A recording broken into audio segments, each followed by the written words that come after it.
Good evening and welcome to KiniNews. Remember GST? Well, former Prime Minister Najib Razak today made his case in Parliament on why it should make a return. Do you agree? Well, let us know in the comments. Former Prime Minister Najib Razak has called on the government to reintroduce the goods and services tax as soon as the country recovers from the COVID-19 health crisis. This is because, according to the Pekan MP, the GST can achieve the goal of reducing the income gap between Malaysians. During his time, Najib said the GST revenue collected was distributed to the B40 and M40 groups in the form of cash assistance to the people, which was much larger compared to the value of the GST paid by them. He also said because of the GST, the government was able to reduce corporate and personal income tax. Selain memberi ruang untuk menurunkan cukai korporat dan cukai peribadi, sistem GST yang dipadankan dengan pakej bantuan rakyat sebenarnya memainkan peranan yang amat penting untuk mengurangkan jurang pendapatan. Ini berlawanan dengan propaganda yang telah menyebabkan sebahagian daripada rakyat termakan hasutan. Kononnya GST lebih memangsakan pendapatan rendah dan menyebabkan kenaikan harga barang-barangan. The GST was first implemented by the Najib administration in 2015 at a rate of 6%. Debating the 12th Malaysia Plan today, Najib added that the GST would also attract investment and strengthen the government's fiscal position. Pro-Bumiputra initiatives under the 12th Malaysia Plan were put under the microscope today. But before we get into what some opposition folks had to say about it, we need your support to keep scrutinizing policies just like these. Click on the link in the description below to see how you can become a contributor to help us, help you, help us keep our leaders in check. The government's Bumiputra empowerment initiatives in the 12th Malaysia Plan, or 12 MP, will not help those in need. This is according to opposition leader Anwar Ibrahim. He said such plans would benefit political masters and cronies instead of the poor.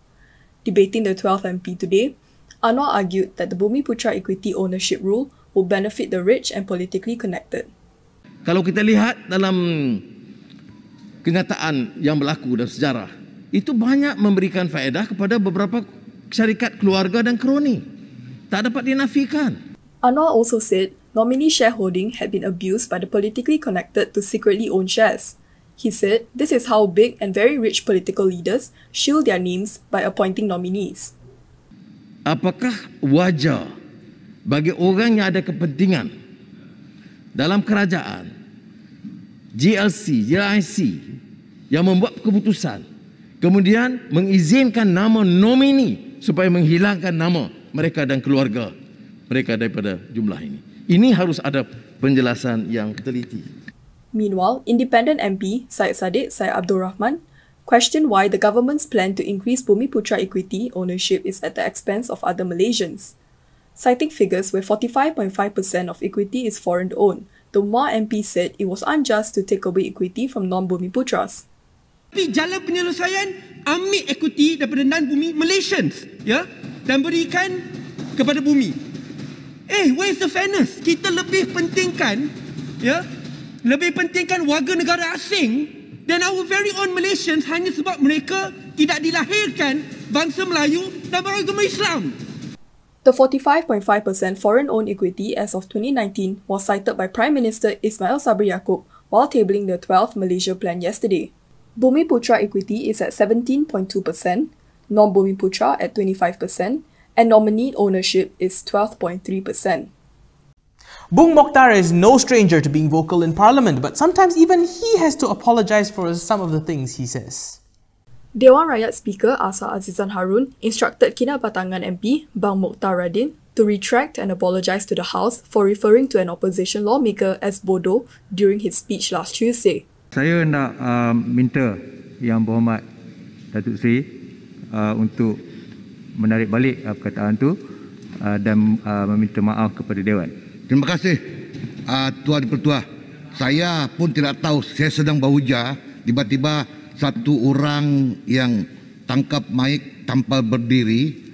Jadi siapa yang makan lada dia rasa pedaslah. Walau bagaimanapun untuk menghormati Dewan yang mulia ini, Saya tarik balik, saya akur dan memohon maaf kepada Dewan Yang Mulia ini. Last week, Bang lashed out at the previous Pakatan Harapan administration for allegedly slashing funds for the Pan Borneo Highway in Sabah. Kenapa Sabah ini selalu dilanda oleh bencana alam? Sebab jalan raya dia tidak teratur, tidak tersusun. Sebab itu, waktu Barisan Nasional memberi projek Pan Borneo dan peruntukan ada, Pakatan Harapan naik, putung. Ini masalah. Di Sarawak dia tidak putung pula. Bang then took aim at an MP who urged him to provide proof of his claim. Orang bodoh yang tak ada bukti je. Kalau berhormat bodoh lah. Tanya bukti. Itu pertanyaan orang bodoh tu betul. Jadi kalau nak jadi yang berhormat di sini jangan jadi bodoh. Jadi orang bijaksana. Be a wise man. Saya marah yang betul. Should senior Malaysians be banned from driving? Well, if so, then why does Dr. Mahathir drive better than many young people? Well, according to the Transport Ministry, this is why age is not a factor.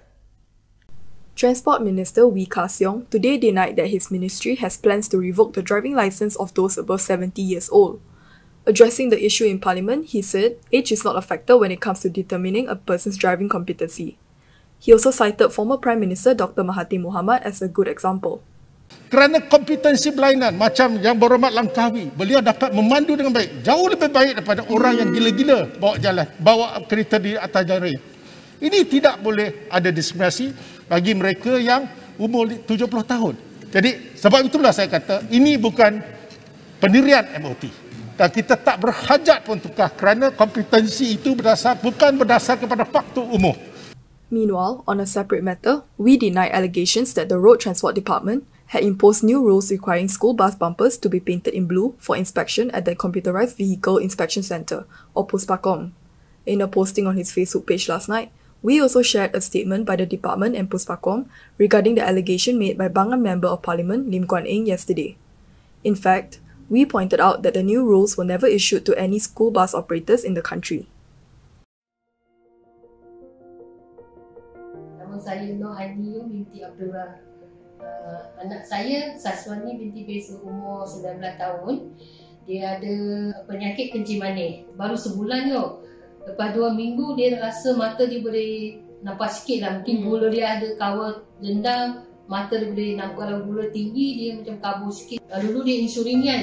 Ubat dia kita kena 14 unit, 12 unit. Sekarang ni kalau injek 8 unit, ada 9 unit, ada 10 unit. Kita kira makanan dia macam mana. Dia minum G-Shell tak injek banyak. Several laws that Malaysians have become familiar with will be reviewed, including the infamous Sedition Act. Under the 12th Malaysia Plan, or 12 MP, a number of laws will be amended to ensure they are still relevant and effective in improving public safety and security. The laws include the Prevention of Crime Act, or POCA 1959, Security Offences or Special Measures Act, also known as SOSMA 2012, Prevention of Terrorism Act, or also known as POTA 2015, as well as the Penal Code 1957. The Sedition Act and the Printing Presses and Publications Act will also be reviewed. These are part of efforts to strengthen the governance of security in the country in order to improve the upholding of public safety and security. Apart from that, anti-corruption measures will also be strengthened across all enforcement agencies and the military. The 12 MP also addressed efforts in building a more tolerant society, including promoting the ethical use of digital platforms and reviewing certain laws. The 12 MP report also stated that ethical digital media usage will be incorporated in relevant academic programs as well as co-curricular activities in schools and higher education institutions. Imagine paying millions for something using taxpayer money only to never receive what you actually paid for.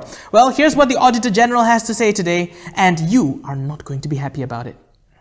The government had paid out almost 273 million ringgit for a new customs system that was never delivered. However, in the end, the project failed to be completed, with only 27.2% of deliverables delivered.